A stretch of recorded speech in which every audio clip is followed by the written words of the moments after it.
హనుమకొండ జిల్లా భీమదేవరపల్లి మండలం ముల్కనూరు పరిధిలోని నరహరి తండాలో తీజ్ ఉత్సవాలను గిరిజనులు ఘనంగా నిర్వహించారు. తీజ్ సందర్భంగా తండాలో పండుగ వాతావరణం నెలకొంది. సాంప్రదాయ దుస్తులతో గిరిజన మహిళలు చేసినటువంటి నృత్యాలు అందరినీ ఆకట్టుకున్నాయి.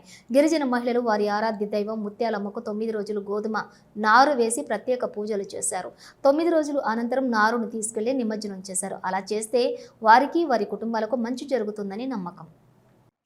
మేము మా ఆరాధ్య దైవమైన సేవాలాల్ మహారాజ్ కి మా ఆదిమ కాలం నుంచి మా తాతల ముత్తాతల కాలం నుంచి ఆ సేవాలాలు మేము భక్తిగా కొలుస్తాం.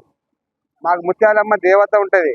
ఆ దేవతకు మంగళవారం రోజు గోధుమలు తీసుకొచ్చి నానబెట్టి దాన్ని సిబ్బిలు అల్లి దాన్ని పందిరి అల్లి మంచిగా భక్తితో పాటలు పాడుకుంటూ గీతాలు వేసుకుంటూ మేము భక్తిగా శ్రద్ధగా పూజ చేసుకుంటూ అమ్మవారిని పూజిస్తాం.